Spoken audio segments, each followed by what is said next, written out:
Evan McPherson has this one teed up. And off we go from M&T Bank Stadium. And up to about the 26-yard line, just across the 25.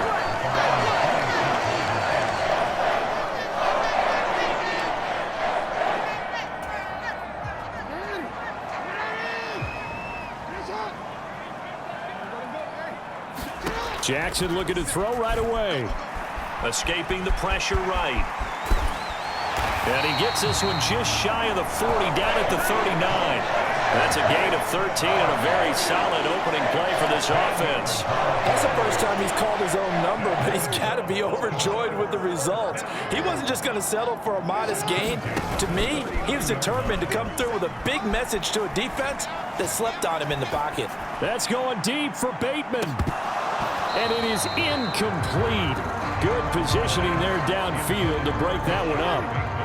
A 2nd and 10 on a chilly, snowy December day. And I must say, I'm loving it. Kind of putting me in the holiday spirit. Charles hates it. And he's giving me the evil eye, folks. And now look at this. Big gain, but a fumble. And the Bengals grab it. And his guys are going to get the football at the 37-yard line. That's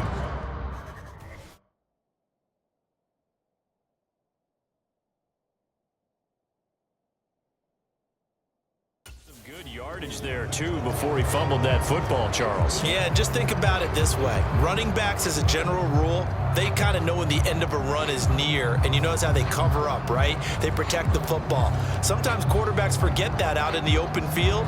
After a while, you start to wonder, does the running back coach visit the quarterback coach and say, hey, I can help you with this. We can protect this and make sure we keep the ball. Burrow's throw caught by Higgins. So 5 yards here, 5 on the play, and it'll be 2nd down. I think defensively you're okay with that. You're in the first quarter. He's going to get some catches, but they rallied to him quickly. And that's what you count on, and I like what you just said. First quarter, can you do it all game long?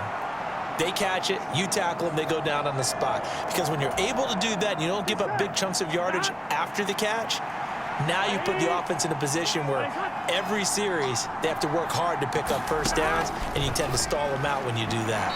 On the throw, led him too much that time. It's incomplete. I know coaches tell us all the time that having a powerful arm isn't the #1 thing they look for in a quarterback. But when you're trying to throw inside routes and you need to put some heat on it, it helps to have the big gun. In this case, just a little bit too much. And he is going to have a Bengals first down as they're able to get the 3rd down conversion. After getting that turnover on the first drive of the game, you'd hate to just stall out the momentum, go 3 and out. They're able to avoid that there. Yeah, we talk about complementary football all the time, but I think it's a little bit deeper than that. Defense went out, forced a turnover, gave the ball to the offense. It's now the offense's responsibility to pay that off for them, to show respect to them. Hey, you guys got a turnover? We appreciate it. They want to continue their drive. Here's 2nd and 10.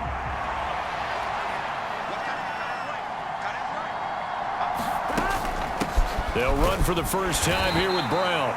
He'll get only 3 there, so it leaves him with a 3rd and 7 ahead.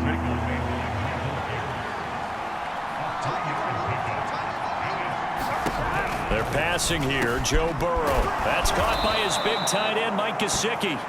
And he's going to be taken down with the first down at the Ravens 35. Give him 11 yards that time and a new set of downs. Here we go. 180.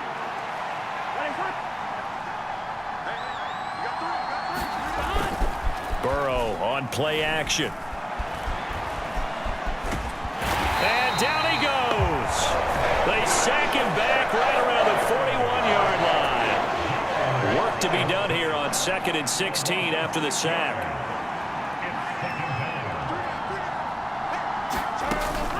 From the gun, a give to Brown. And down inside the 35, he goes to the 32-yard line.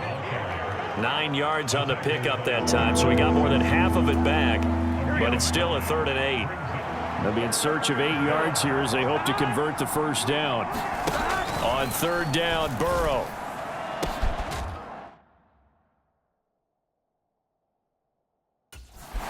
And he gets it all the way down inside inside the 10 and mark him at the 5. They're able to convert on third down, and that sets up a 1st and goal. Here we go.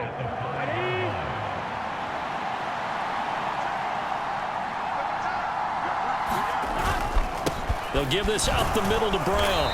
And he's going to press this one forward as they stop it right around the 1. It'll be a pickup of 4, and it brings up 2nd and goal. We talk about being on schedule. I think they're on schedule after that run, getting it right down there on the doorstep. Maybe even a little bit ahead, because now... And he is in. Touchdown, Bengals.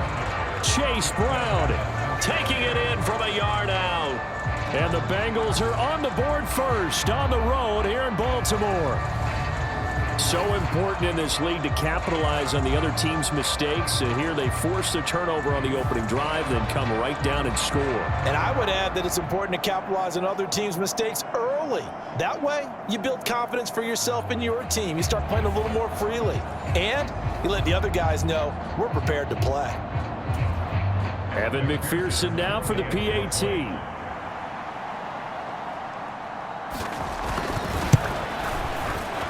And the kick makes it through, but flags come flying in as well. It appears we're going to get a roughing call. Back on.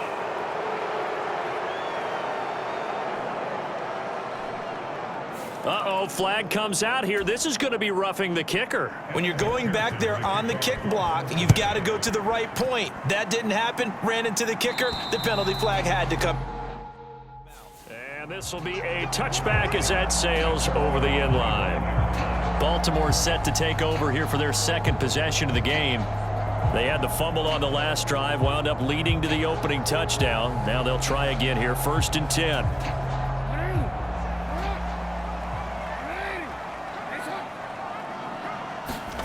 Now it's Jackson. That's complete. It's Zay Flowers with it. Down the sideline he goes. And all the way in for a Ravens touchdown. Zay Flowers, 75 yards. and the Ravens are able to strike quickly here as they are in for 6. And we didn't even get a chance to settle in for that drive. A quick strike of 75 yards, and they find the end zone. Don't you get the sense that film study was behind this one, that they saw something that they thought they could take advantage of?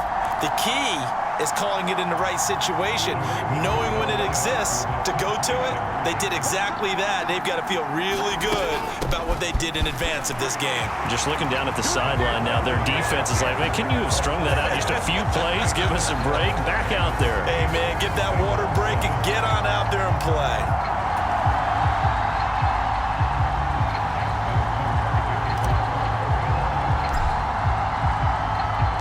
Tucker now to kick it away following the touchdown.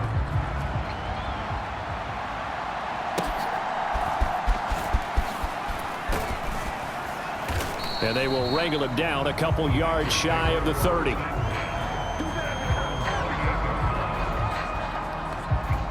Cincinnati coming back onto the field here for their 2nd drive. This drive here beginning probably with a pair of motivated groups. Remember, the offense scored a touchdown on their last time out, looking to repeat that in Charles's defense. They were very frustrated after giving up 6 the last time on the field.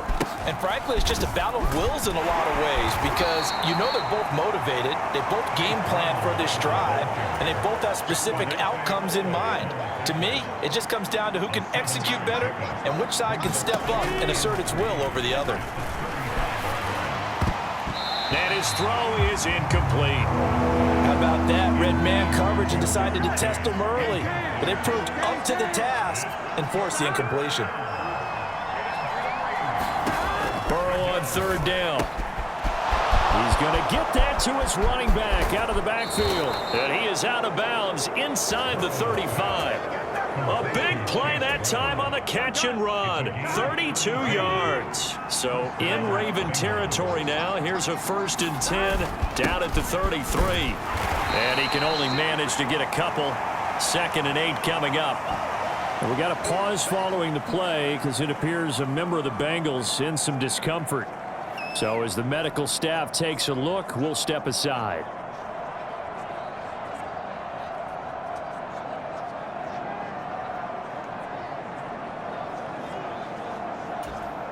one. Ready? This a 2nd and 8.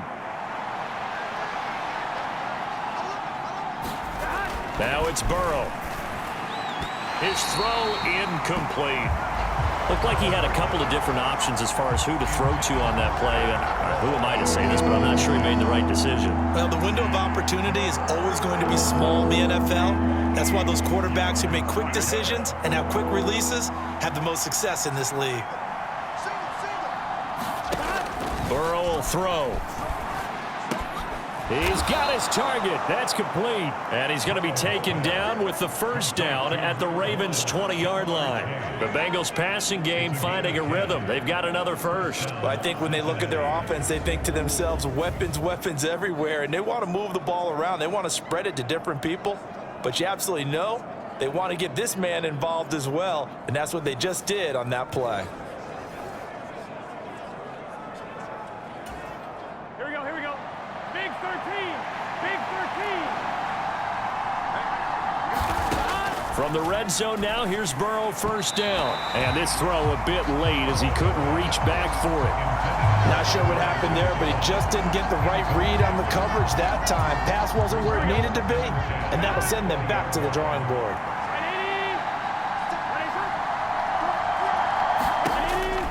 Throwing again, it's Burrow.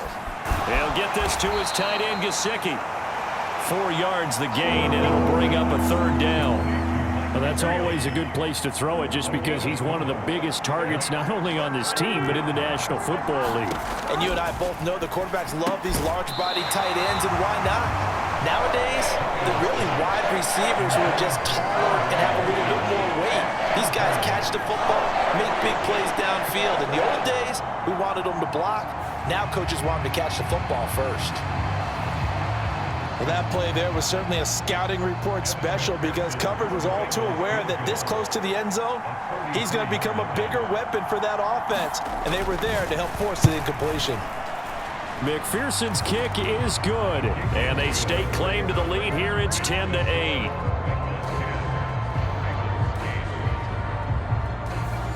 So they put together a good little drive there, but ultimately stalling out in the red zone. Yeah, I know a lot of people look at it as a little bit of a negative. They didn't get 6 points out of it, right? Didn't get the touchdown. But that's actually okay. They got 3 points, able to give their defense a little bit of rest, let them settle down over there. So all in all, to me, that's a good drive.